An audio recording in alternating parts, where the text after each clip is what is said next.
Kejohanan Sukan dan Olahraga kali ke-10 dengan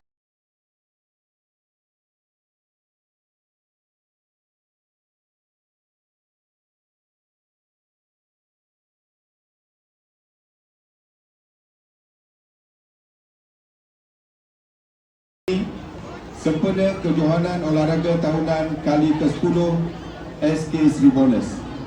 Saya ingin mengangkatkan ucapan tahniah kepada pihak sekolah, khususnya pentadbir dan guru-guru yang telah berkumpul sunus merancang dan menjayakan program pada hari ini.